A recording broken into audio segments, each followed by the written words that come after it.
Hey everybody, today we're going to be talking about black metal. This is going to be part one of a multi-part series. I'm thinking probably 3 or 4 parts right now, but we'll see what this comes out to. So the point of this is to give context first off.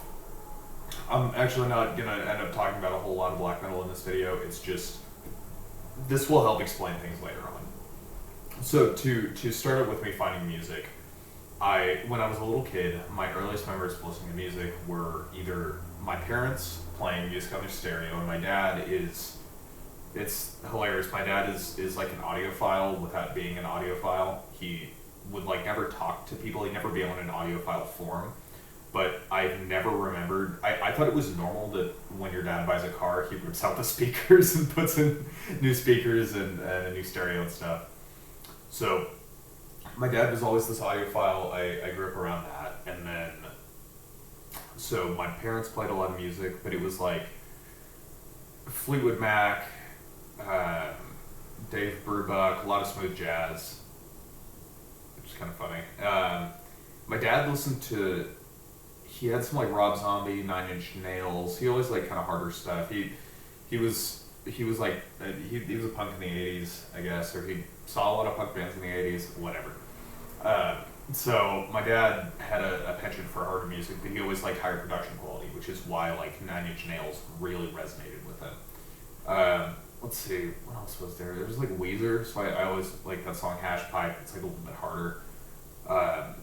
My parents had a Green Day CD that I'd steal, and I ended up stealing, I think it was Dookie, and I listened to that until the wheels fell off, basically. But so when I was a little kid, I only ever listened to music on the radio with my mom, and thankfully my mom usually played alternative, so it was anything from like Alanis Morissette to Nirvana. And actually, just recently, I found out that this song that I'd heard when I was a little kid that I really liked, but I never knew what it was actually Lounge Act by Nirvana, and I just didn't get into Nirvana until I was a little bit older.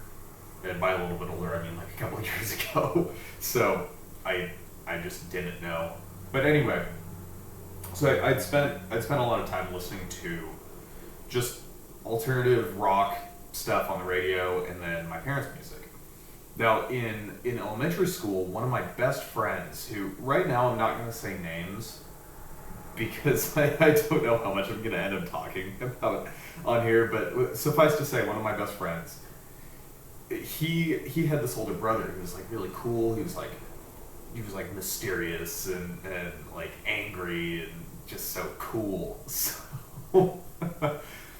he would download music on LimeWire, and we'd listen to that. And so he turned my best friend one of my best friends onto a lot of music, which then trickled over to me. Like I remember finding System of a Down in somewhere between like '02 and '05 through my best friend, which was really cool because I would have been 10 in '05. So that's pretty cool for a kid to find. And actually, before I get too far ahead of myself, I should say that video games was a way that I found a lot of music. I had Tony Hawk's Pro Skater 2, which was big, but the biggest one for me was Tony Hawk's Underground. 1, 2, and American Wasteland, but mainly it was Underground 1 and American Wasteland, just for the soundtracks. But I distinctly remember like Underground 1 was the way that I found punk. That was, I didn't know about it until that game, and I remember like coming home from school and turning on the game and making a playlist on there so I'd only hear the punk songs or like a couple metal songs I liked, and then I'd just park my skater somewhere and I'd go do homework and just listen to these songs on repeat. So that was really how I found music. I wasn't exposed to a lot of stuff. I grew up in the suburbs, so I wasn't going to shows or anything like that. And I got to find music, and I guess just through talking to people, which was kind of cool. I mean, I grew up in a post-internet era, but it just never really occurred to me just to like look up music on the internet. So back to my friend. So my best friend at the time, he he showed me like Devil Driver. I think when I finally got an MP3 player, I had a couple of Devil Driver songs. I know I had some Children of Bodom that I got from my friend. There might have been a Cannibal Corpse song, maybe, but I think that was pretty much it. And like I said, I always listened to more punk than anything else.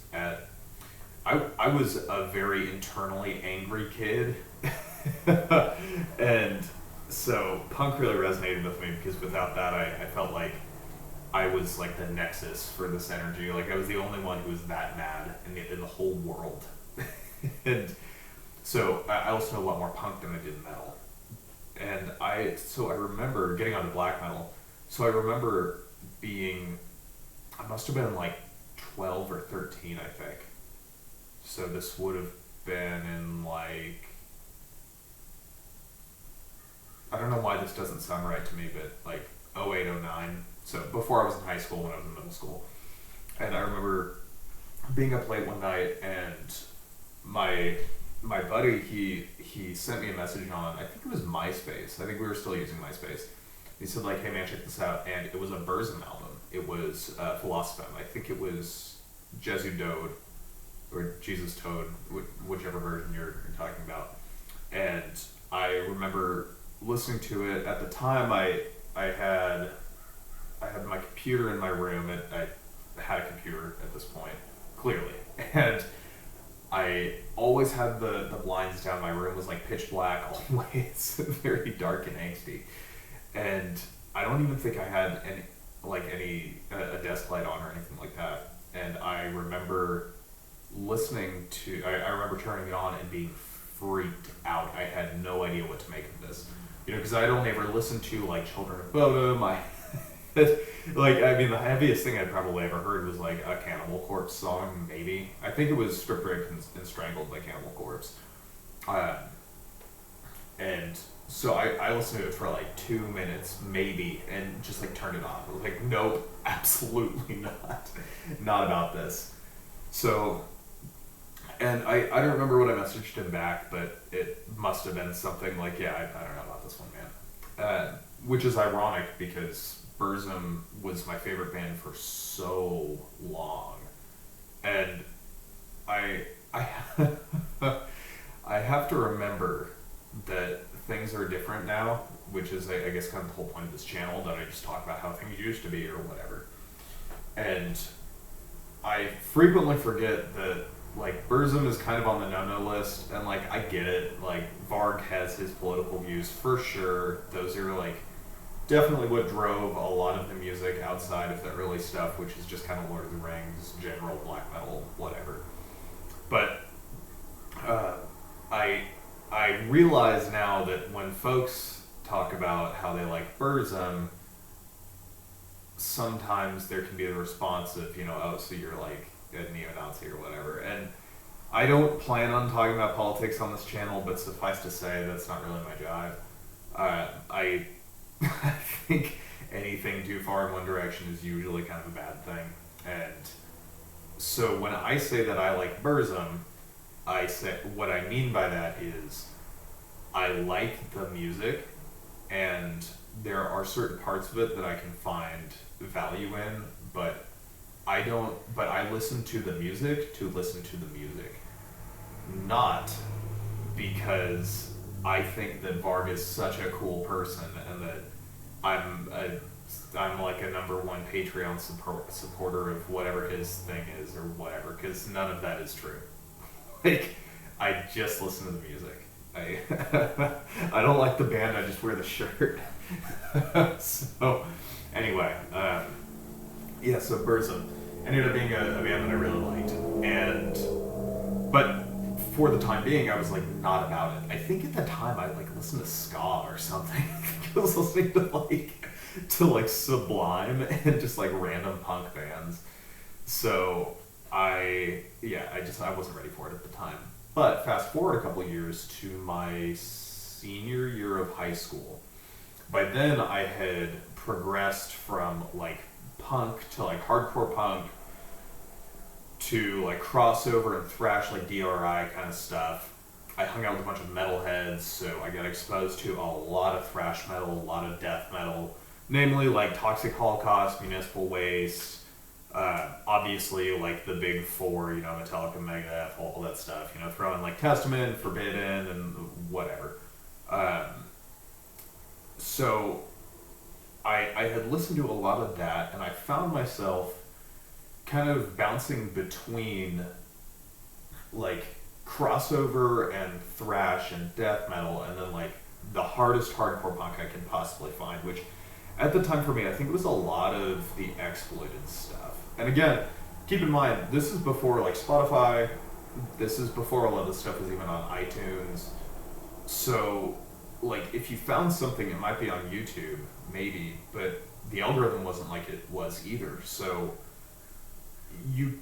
it was strange because at the time, like, if I listened to a song by a band like the Oi Scouts, for instance, I really liked them when I was like 13. I remember finding other bands, other super underground bands based on that, but I remember also being completely unable to find anything like that. And that may have been different times, but it's not quite like it is now.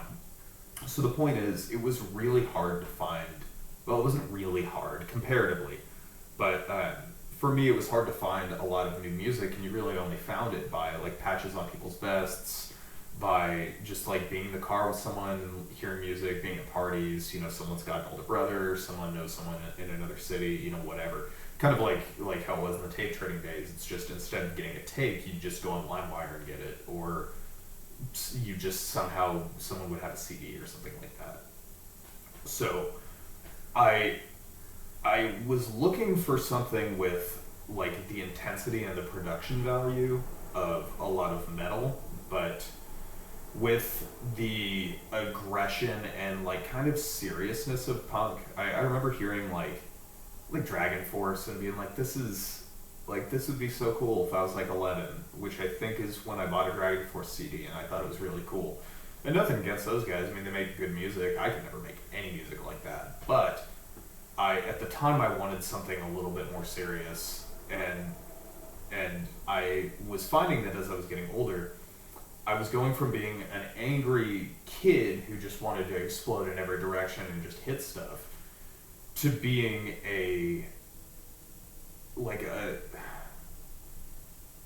this isn't really the right word, but like a deeply like troubled kid. Not like, you know, I wasn't like I don't know, like kicking puppies or something, but more so just like looking around and finding myself just upset with the world around me.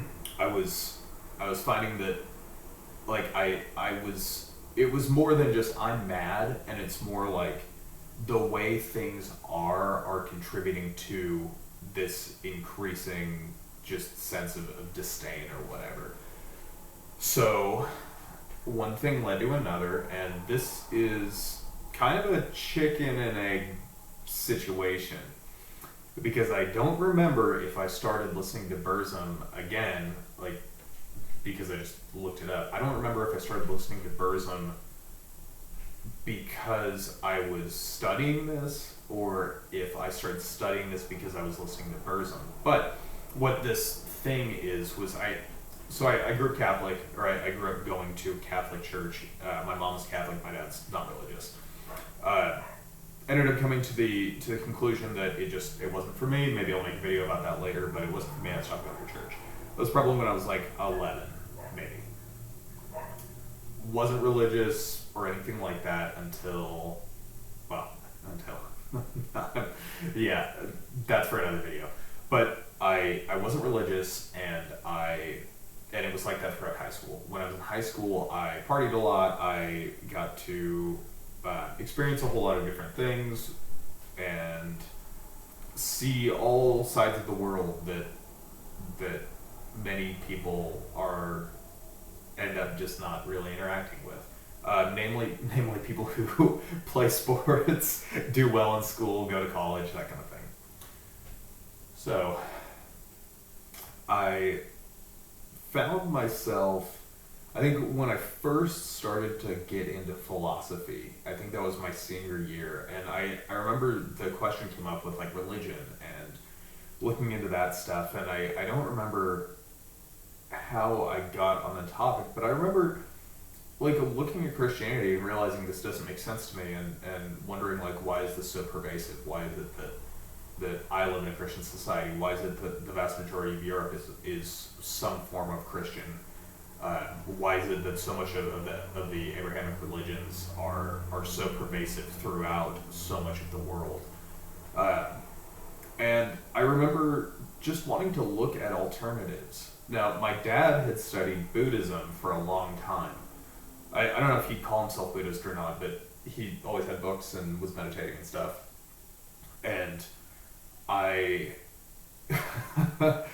and so I grew up around that stuff, and I'd read Siddhartha when I was a kid, and I had like read various like sutras and whatever, but it didn't really resonate with me at the point in my life that I was. And so I was looking at other religious ways, and I don't know how I ended up on it, but I ended up looking at it's kind of funny looking back now, but like Norse paganism. For me, there wasn't so much of a genetic thing because I'm about as Scandinavian as most other people in America whose name doesn't end with son or Sten or something like that. I'm mainly just German and Scottish, or Germanic and Celtic, Germanic and Gallic, whatever. But I was still interested in it, and I can't remember if that's what led me back to Burzum or if Burzum led me to that. Because at the time, like I had already said, I was super, super angsty, really upset with the world and all that kind of stuff.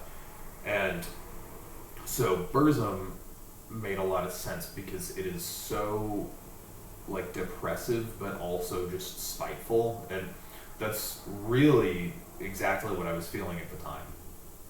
So anyway, I ended up studying the paganism stuff, and I'll probably use other terms in later videos, but do keep in mind this was